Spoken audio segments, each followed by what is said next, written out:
मानव समाचार, मानवता के हक में। साथियों, जनाब सदर साहब और ये अंगार लगा देने वाली आवाम इस तरह हमारी रैली से अंगार लगी थी, उस अंगार में आज के जलसे ने शोला भड़का दिया।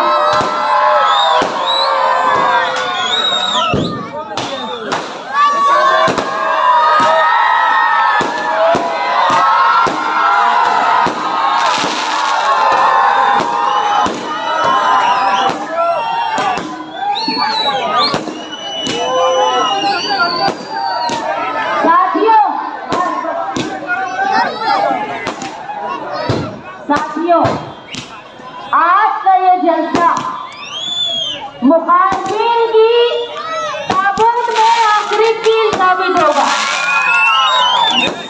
मैं जिस जगह पर खड़ी हूँ, जब मैं शाम में घर घर यहाँ घूम रही थी, मैंने लोगों को देखा, लोगों की तकलीफ को देखा। यहाँ लोग परेशान हैं। ये जो डीपी पर 2 रोज पहले पावर की डीपी पे ये मुफ्ती साहब, वो शेख रशीद साहब, शेख आसिफ साहब की बातें चल रही थी, आज मैंने देखा वो डीपी आज भी बंद है। सिर्फ तकरीर और भाषणबाजी ये 25 सालों से मालेगांव शहर में हो रही है। ये तुम्हारी ताकत है कि आज तुम यहाँ इतनी तादाद में जमा हुए हो और ये तादाद से उनको ऐसी अंगार लग रही है कि वो तुम्हारे स्पीकर के, तुम्हारे भोंगे के वायर खींच लेते हैं। लेकिन ये निहाली दबदबा, ये समाजवादी सोच के लोग किसी अंटर पंटर के डर में डरने वाला नहीं है।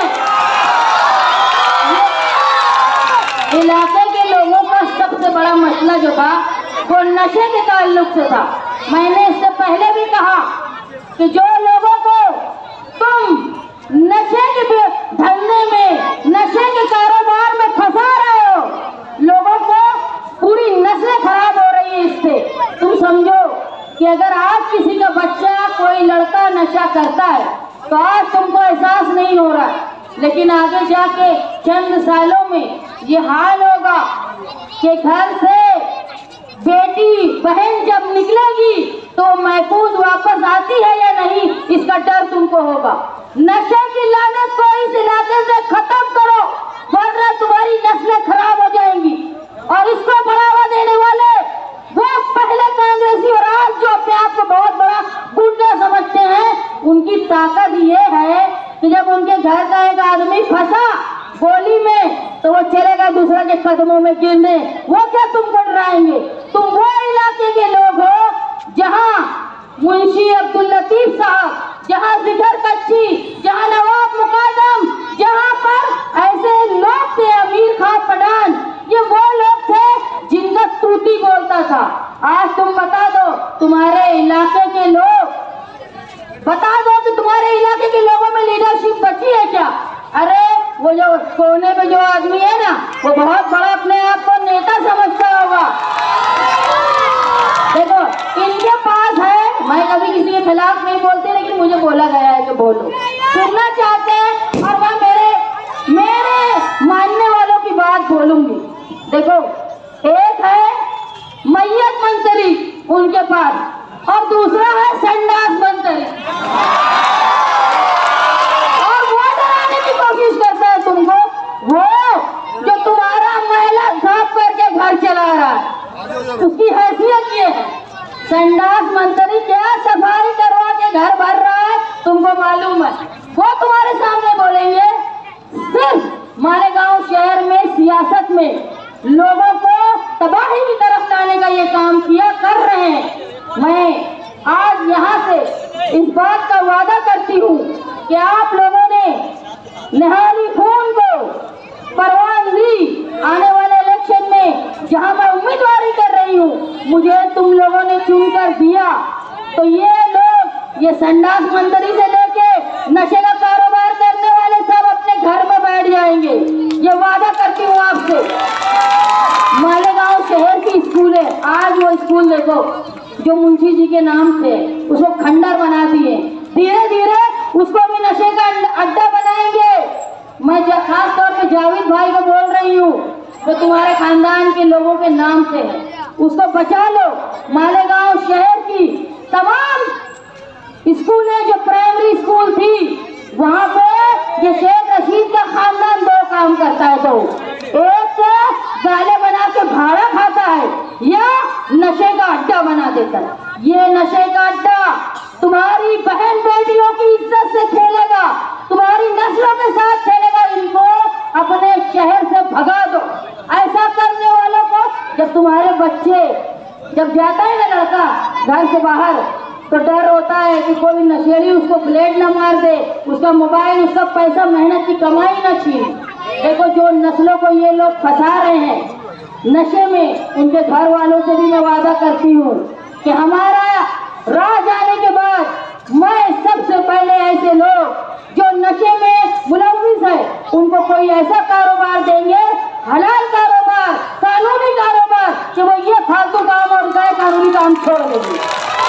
दूसरा, जो नशे में मुलव्विस लोग हैं उनके लिए समझ लो, अगर तुम समझते हो सिर्फ इलाके की औरतें और बहनें महफूज नहीं है, ऐसा नहीं है। जो नशे का एकदम आदी हो चुके हैं उसके लिए बहन में, माँ में और बीवी में कोई फर्क नहीं रहता। मैंने देखा है ऐसे नशा करने वालों को, जो औरत को औरत समझ के भूल जाते हैं कि माँ है कि बहन है कि बीवी है। इन लोगों को सीधी राह पे लाने के लिए, उनकी आदत छुड़वाने के लिए मैं नारकोटिक कंज्यूमिंग कंट्रोल असाइलम और ट्रॉमा सेंटर बनवाऊंगी, ताकि ये लोग भी नस्लें खराब होने से हमारी बदल जाए।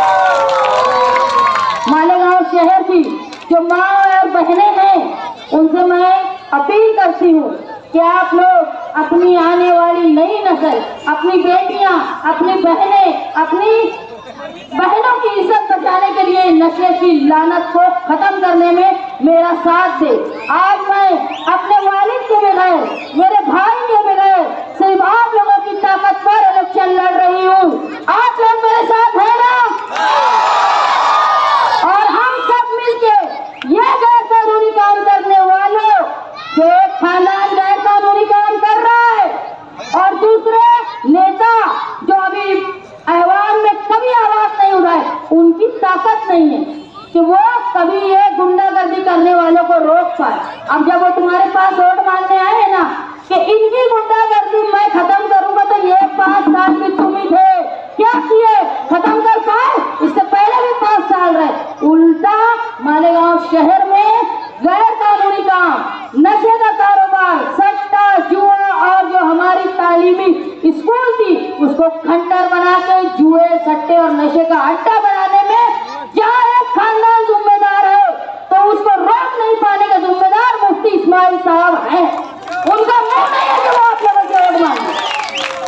और जो लोग ये समझते हैं ना, अगर कोई तुर्रम खान होगा वो ये समझता होगा कि मैं नशे का आदी लोगों को बना के हमेशा राजा बना रहूंगा, तो ऐसा नहीं है। हर मजहब बोलता है कि जैसी करनी वैसी भरनी।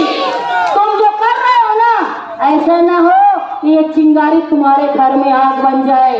तुम चचेरे भाइयों को लगा रहे हो काम में, तुम्हारी औलाद ना इसमें फंस जाए, अल्लाह ना करे फंसे।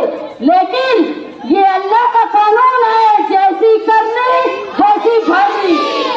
बच के रहो। देखो ऐसा ही होता है। प्रमोद महाजन जो थे ना बीजेपी के लीडर, बहुत बड़े सियासतदान, बहुत तुर्रम खान थे, लेकिन उनके ही भाई ने उनको गोली मार दिया था। इसलिए डरो अल्लाह के कहर से। तुम लोगों के घर की नौजवानों को खराब कर रहे हो, ऐसा ना हो कि तुम्हारा घर भी इससे महफूज न रहे। मैं आप लोगों के सामने एक अज़्म के साथ खड़ी हुई हूँ, आप लोगों का साथ चाहती हूँ कि मालेगांव शहर में जो स्कूलें खंडर हो गई हैं, मैंने आज ही मुस्तकीम को कहा कि हमारे मैनिफेस्टो में एक बात ये अहम रहेगी कि जहाँ जहाँ प्राइमरी स्कूल खंडर बन गई है उसको आला, पायदार और अच्छी प्राइमरी स्कूल बनाना, ताकि इनका भाड़ा खाना और इनका नशे का अड्डा बंद हो जाए। और जो पहली से 7वीं तक का निजाम है उसको 10वीं तक का निजाम करना। मेरी माए बहनें, जब मैं यहाँ घूम रही थी तो मैंने देखा कई औरतें नक काटने का काम करती है औरंगाबाद में, तो वो अगर मामूली पैसे में काम करती है, उनको ऐसा रोजगार देना कि माए बहने अपने घर में बैठ के इज्जत से, जिनके शौहर नहीं है, जिनके घर में कफालत करने वाला नहीं है, वो इज्जत से अपने बच्चों को कफालत कर पाए, ऐसी पॉलिसी मालेगांव में लाके खवातीन को रोजगार दिया जाएगा, ये कोशिश मैं करूंगी। तुम्हारे यहाँ जो हॉस्पिटल वो तुर्रम खान मुफ्ती साहब बचा नहीं पाए ना, उसको वापस लाने का काम मैं आप लोगों की ताकत के साथ करूंगी, ये वादा करती हूँ। तुम्हारे घर के मरीजों को धूलिया, नासिक, बम्बई ना जाने पड़े, इसका काम मैं करूंगी। जो लोग पावर लूम के अलावा दूसरी सनत के लिए काम कर, दूसरे रोजगार चाहते हैं, वो अखिलेश यादव साहब से मांग करके मालेगांव शहर में कोई ऐसा प्रोजेक्ट लाके कि मालेगांव शहर के नौजवान तो नौकरी करने दूसरी जगह न जाना पड़े, वो अपने शहर में नौकरी करे, इसके लिए कोशिश करूंगी। आप लोग सब यहाँ आए, जिस इलाके में मैं तकरीर कर रही हूँ, जो लोग बिरादरी के नाम में हमारे टुकड़े करते हैं ना, उनसे मैं पूछना चाहती हूँ, ये रौनकाबाद की बस्ती को 7-12 के उतारे का मालिक बनाने वाला निहाल अहमद है। एक घर बता दो, शेख रशीद, शेख आसिफ, तुमने एक घर को भी मालिक बनवाया? ये 30 साल की लड़ाई के बाद साथी निहाल अहमद ने रौनकाबाद में रहने वालों को उनके घर का मालिक बनाया, और आज वही निहाल अहमद की बेटी तुम्हारे सामने वो हक मांगने आई है, मेरे बाप की वोट मांगने में आई हूँ। 30 साल साथी निहाल अहमद ने साथ दिया आपका। इस मर्तबा भले साथी निहाल अहमद नहीं है, बुलंद इकबाल नहीं है, लेकिन मैं आपके पास आई हूँ, जिस घर में तुम रहते हो ना, उसका मालिक निहाल अहमद ने बनाया है। उसकी बेटी तुमसे हक मांगने आई है, मुझे वोट आप लोगों से चाहिए, और मुझे यकीन है कि मुझे वोट मिलेगी, क्योंकि मुसलमान कुछ भी हो सकता है, एहसान फरामोश नहीं होता। और तुमको ठिकाना लगाना है, जो बिरादरी के नाम में तुम्हारी नस्लें खराब कर रहे हैं ना, अरे उनकी ताकत क्या है मालूम? इलेक्शन के बाद बहुत बिरादरी करते हैं ना, एक घर बता देंगे जो किसी खानदेशी या मराठवाड़े से आए हुए लोगों के लिए एक घर बनाया है, इन्होंने कभी कुछ नहीं किया। अति करमन पे किसी का घर बनाया ना, तो पावर चोरी के लिए और बिल का पैसा खुद खाए, ये वो लोग हैं। ये क्या बिरादरी की बात करेंगे?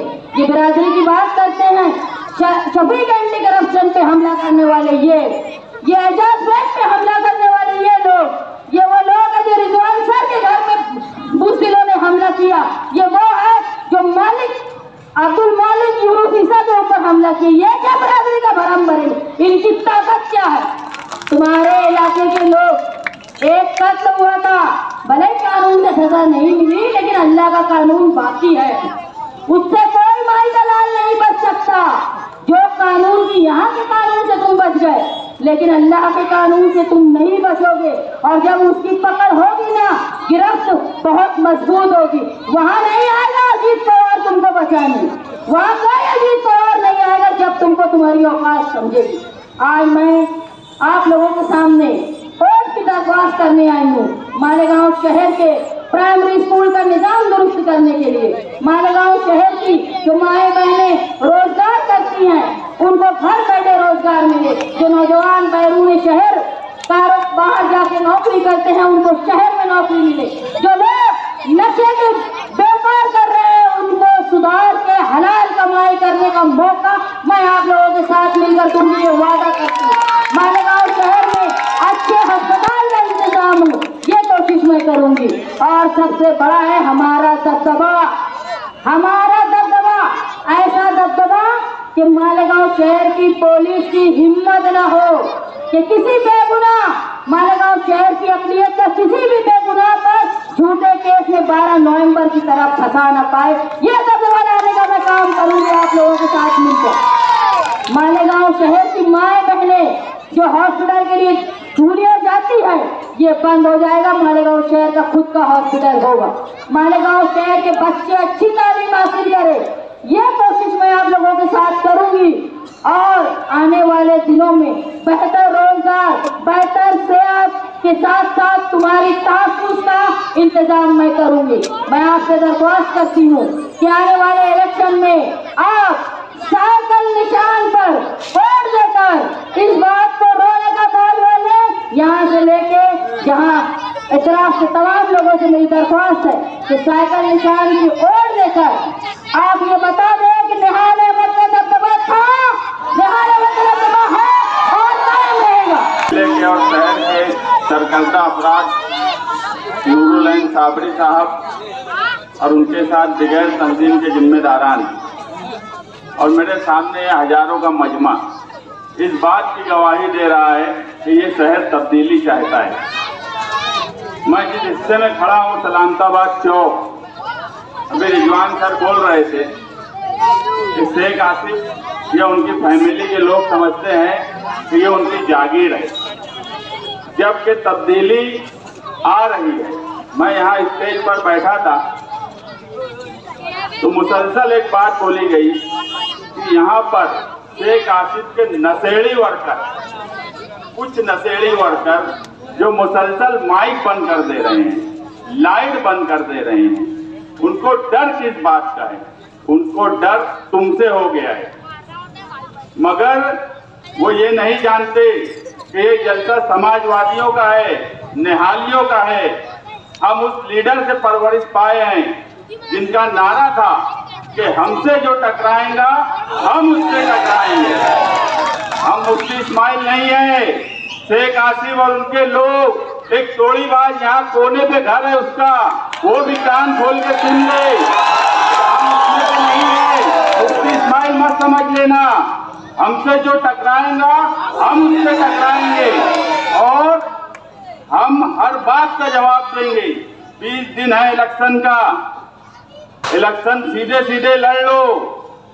हम बिला वजह किसी को तकलीफ नहीं देते, मगर अगर तुम तकलीफ देंगे तो हम ईंट का जवाब पत्थर से भी देना जानते हैं और कानून से भी देना जानते हैं। इसलिए अच्छाई यही है तुम्हारे लिए।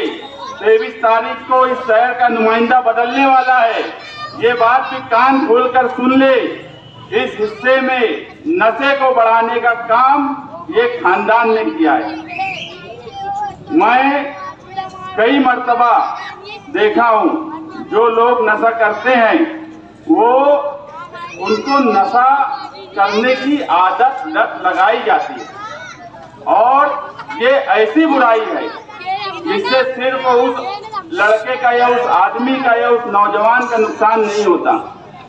पहले तो उसके घर का नुकसान होता है, उसके बीवी बच्चों का नुकसान होता है, उसके माँ बाप का नुकसान होता है, उसके बाद पूरी कौम का, शहर का नुकसान होता है। ये ऐसी बुराई है।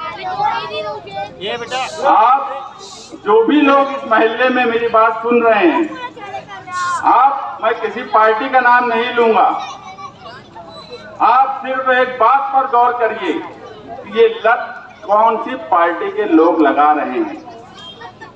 और अगर ये लत आपको समझ रहा है कि किस पार्टी के लोग लगा रहे हैं, तो आप उस घर के लोग 20 नवंबर को आपके हाथ में है।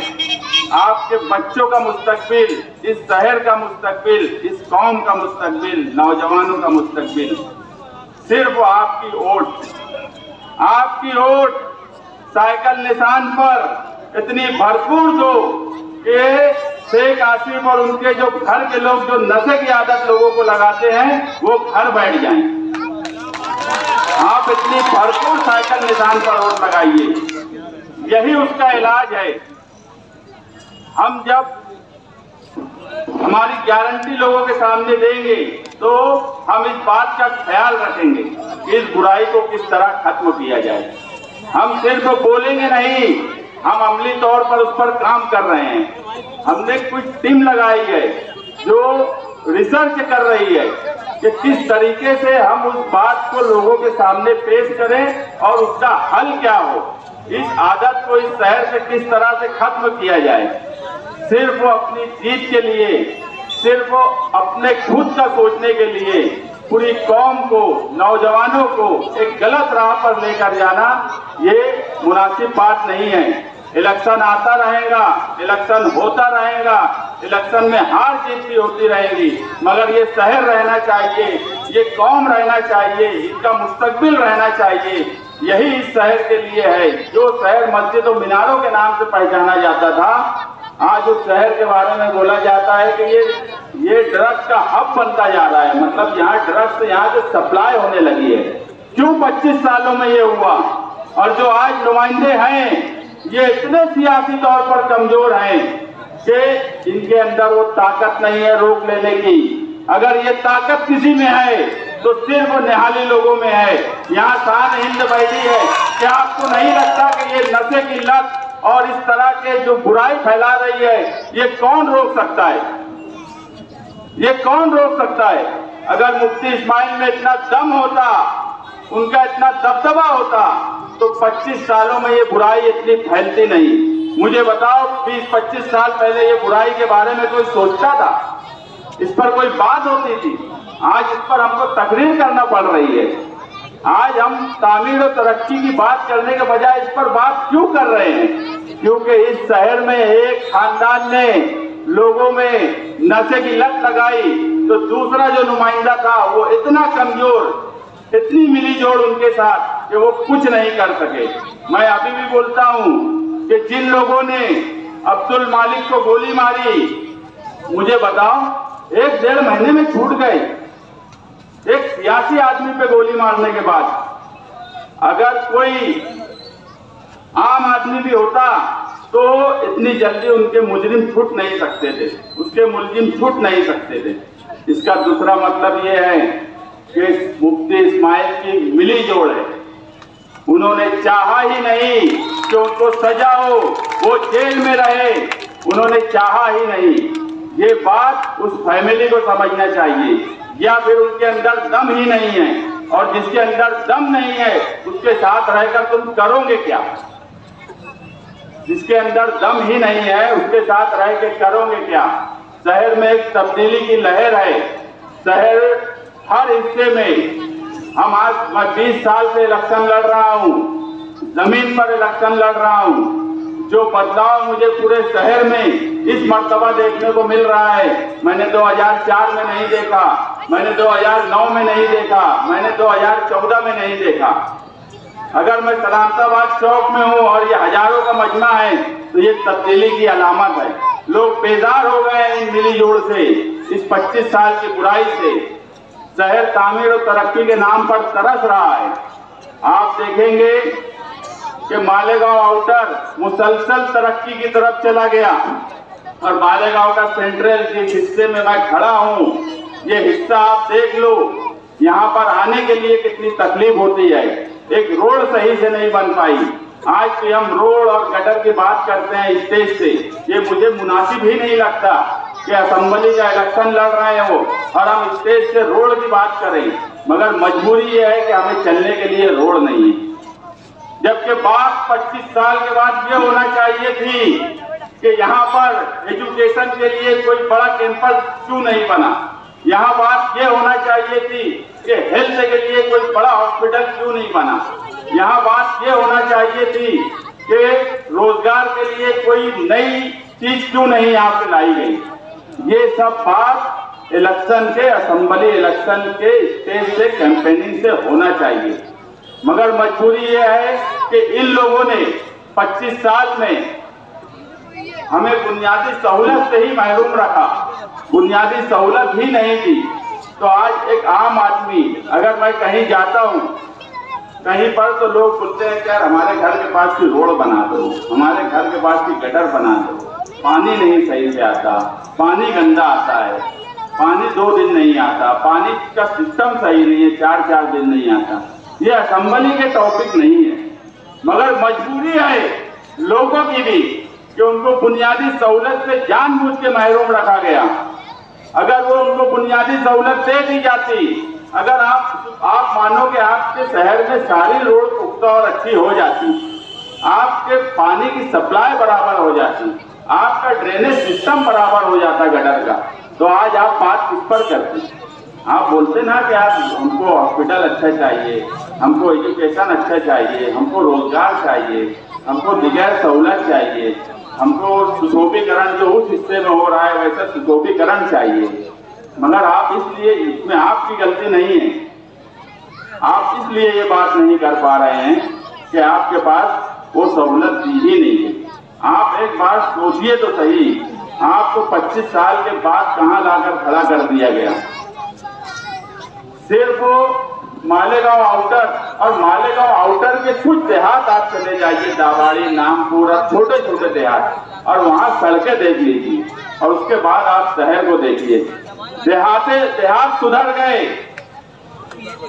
मगर हमारा शहर सुधरना तो छोड़ो और खराब से खराब तर होता चला जा रहा है।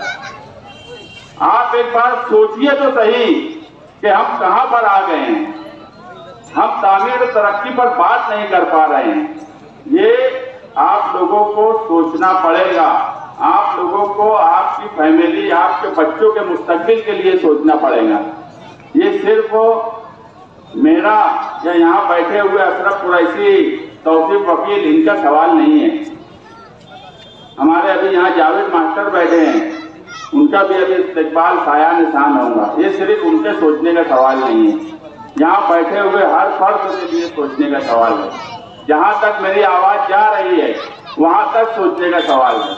मुझे ये भी पता है कि दूर के हिस्से में माइक के वायर निकाल दिए गए हैं, ये हमारी आवाज दबाना चाहते हैं, मगर मुझे यकीन है कि यहाँ से उठने के बाद यहाँ पर बैठा हुआ हर शख्स हमारी आवाज होगा। अगर ये माइक के कुछ वायर निकाल देंगे तो ये ना समझे कि हम वहां तक हमारी आवाज नहीं पहुंच पाएंगे। जहां तक भी हमारी आवाज पहुंच रही है, मेरी माए बहनें घरों में बैठी हैं, वो सोचे कि उनके घर का मुस्तकबिल क्या होगा, उनके बच्चों का मुस्तकबिल क्या होगा। लेकिन बड़े अफसोस के साथ मुझे कहना पड़ता है कि इस शहर की हालत बद से बदतर हो गई है और हम सबको अब सोचने की जरूरत है। आज गरीब आदमी कितना परेशान है, अमीर आदमी भी परेशान है। हम हमारे टैक्स का 70% कारपोरेशन को देते हैं। ये इलेक्शन कारपोरेशन का नहीं है, असेंबली का है। मगर अगर कारपोरेशन को 70% टैक्स देने के बाद दादा भूसे कारपोरेशन का मेंबर नहीं है, दादा भूसे असेंबली का मेंबर है, उसके बाद अगर वो फंड उस तरफ लेकर चला गया, तुम्हारी सारी सहूलियत उस तरफ लेकर चला गया, यहाँ तक कि तुम्हारे मालेगांव सेंट्रल में एक नेशनलाइज बैंक उसने रहने नहीं दिया, तो ये वो कारपोरेशन का मेंबर नहीं था। अगर आपने 20 तारीख को शान हिंद साइकिल निशान पर भरपूर वोट दिया, तो हम आपसे एक वादा करते हैं कि मालेगांव सेंट्रल का हक हम आपको दिलाकर रहेंगे। यहाँ का 70% का हिस्सा जो है उसको 80% कैसे करें वो भी हम करेंगे, और 80% इसलिए करेंगे कि 25 साल से जो नाइंसाफी हो रही है, पिछले 10 साल से हमारा जो बजट उस हिस्से में गया है, अब तो सूद के साथ वसूली भी होगी। अब सिर्फ जो है वही नहीं लेंगे, अब सिर्फ जो है वही नहीं लेंगे, अब सूद के साथ वसूली होगी। जो गया है वो भी वसूल के लाएंगे, जो है वो तो उनके बाप नहीं लेके जा पाएंगे। मुफ्ती इस्माइल मत समझना कमजोर और बिल्कुल कमजोर और जिसको कुछ भी सियासी समझ नहीं है, ऐसा मत समझना। आपकी होने वाली एमएलए इस शहर में सबसे ज्यादा पढ़ी लिखी है, निहाल अहमद का खून है उसके अंदर, दम भी है और समझ भी है और सब कुछ है उसके अंदर। मुफ्ती इस्माइल के इतना कमजोर मत समझना कि कुछ लेकर चले गए तो वापस नहीं ला सकते, जो है वो भी रहेगा, जो लेकर गए हैं वो भी लेकर आएंगे। इतना दम अगर किसी में है तो वो निहाली लोगों में ही है, और ये शहर जानता है कि आज जो लोगों ने ये हरकत यहाँ पे की है, मैं बार बार वो बात बोल रहा हूँ कि हमारी आवाज दबाने के लिए जो हरकत की है वो कान खोलकर सुन ले। इस शहर में अगर शिवाजी मुजस्समे के पास हिंदू तंजीमें आकर ये बोली कि माँ का दूध पिया है तो आके बताओ, तो कोई मुस्तकिम डिग्निटी को नहीं बोले थे। यहाँ बैठा हुआ हर शख्स वो एक मुसलमान होने के नाते बोला गया था और दम बताया था हमने। और पुलिस को बोला था 2 डंडे सालों को मारना सिद्धे हो जाएंगे, 2 दिन के बाद 4 डंडे मारे गए, 4 डंडे। ये भी दम हमने ही है। जब एक वक्त बड़ा भीमा गौली का मामला चलता था कि बहुत तकलीफ देते थे, तो जनता जानिसार फोर्स बनी थी और सबक सिखाए थे। अरे हमने तो हमेशा फिरका परस्तों से लड़ा है, कितना भी बड़ा गुंडा फिरका परस्तों का रहा उससे लड़ा है। तुम ये क्या माइक से वायर निकाल देते, ये छिछोरी हरकत है, बिल्कुल छिछोरी हरकत है। ये दमदार वकील नहीं है। इतनी छिछोरी हरकत आसिफ शेख करेगा मुझे यकीन नहीं था। मैं आने से पहले मेरे जहन में दूसरी बातें थी, मगर जब मैं आया कि एक आदमी इतने छिछोरेपन को उतर आया है तो सलाह करा क्या जाए। अब आपको करना है, इनको सबक सिखाना है और इस नारे के साथ सिखाना है कि हमसे जो टकराएगा हम उससे टकराएंगे। एक बार मेरे साथ ये नारा पूरे दम से लगा दो, जो लोग ये हरकत कर रहे हैं उनके कान तक ये बात जाए। और मैं जो बोला, ये दो जो लोग हैं ना, ये दाढ़ी वाला जो बात कोने पे भगा रहा है जिसका, इसके घर तक आवाज जाना चाहिए, इससे नारा लगना चाहिए, हमसे जो टकराएगा, हमसे जो टकराएगा, हमसे जो टकराएगा। बहुत बहुत शुक्रिया, बहुत बहुत शुक्रिया, बहुत बहुत शुक्रिया। काबिल सदर एहतराम मोहसिन बावकार हाज़रीन, और जहाँ तक मेरी आवाज़ जा रही है, इस्लाम की मुक़द्दस शहज़ादियों, मेरी माँ बहन बेटियों, हमारे अपने शहर में 20 नवंबर को इलेक्शन होने जा रहा है। हालात बदल रहा है, इंशाअल्लाह ताला हम जो माहौल देख रहे हैं हालात बदल चुके हैं। और मोहतरमा साल हिंदू साहिबा 1 लाख वोट पाने वाली है, इसीलिए ये वायर काटे जा रहे हैं। इनके तंबू में घबराहट है, इसीलिए वायर काटे जा रहे हैं। मेरे अजीज दोस्तों, मेरे भाइयों, 99 में मुफ्ती मोहम्मद इस्माइल दारुल उलूम मोहम्मदिया से फतवा देते हैं मोहतरम शेख रशीद मरहूम के हक में। आज लोग कहते हैं अच्छाई और बुराई का इलेक्शन। मैं शहर की आवाम से, और मेरी आवाज जहाँ तक जा रही है, मैं पूछना चाहता हूँ कि मुफ्ती मोहम्मद इस्माइल किस जबान से कह रहे हैं कि अच्छाई और बुराई का इलेक्शन है। मुफ्ती साहब, बुराई को तुमने बढ़ावा दिया है, शेख रशीद खानोने को तुमने ताकत दी है, तुमने फतवा दिया था शेख रशीद को। और आज तक कारपोरेशन में चाहे वो मोहतरमा ताहिरा मियां बनी हो या शेख रशीद बनी हो, तुमने उनको कारपोरेशन में ताकत दी है। तुम किस मुंह से बात करते हो? तुम दोनों एक सिक्के के 2 रुख हो। तुम आवाम को बेवकूफ बना रहे हो। मुफ्ती साहब मछेरे के लिए हेलीकॉप्टर मंगाए, शेख आसिफ बोले मैं मंगाया, मुफ्ती साहब बोले मैं मंगाया, और कोर्ट ने 25,000 रुपए जुर्माना दिया। बताओ इन झूठों से। ऐ मालेगांव के लोगों, आज 50 साल के बाद मोहतरम मुकाम आशा आपा के बाद मालेगांव में 2 मोछ वालों से एक चूड़ी वाली आई है मुकाबला करने। 2 मोछ वालों से एक चूड़ी वाली आई है मुकाबला करने, जो भाइयों को ताकत देगी, बहनों की आबरू बचाएगी। ऐसी तलवार चलेगी कि ये जो 2 हरे झंडे आए हैं ना, इनकी बूंदी के लड्डू में देखो, खुदा की कसम अंदर से भगवा है, भगवा। एक कहता है मेरा दादा भूसे से अच्छा है, और दूसरा अजीत दादा से अच्छा है। तो बताओ दोनों किसके साथ है? दोनों सिंधे के साथ है। और सिंधे कहता है अल्लाह के रसूल की तौहीन करने वालों के बारे में कि रामगिरी का कोई बाल बीका नहीं कर सकता।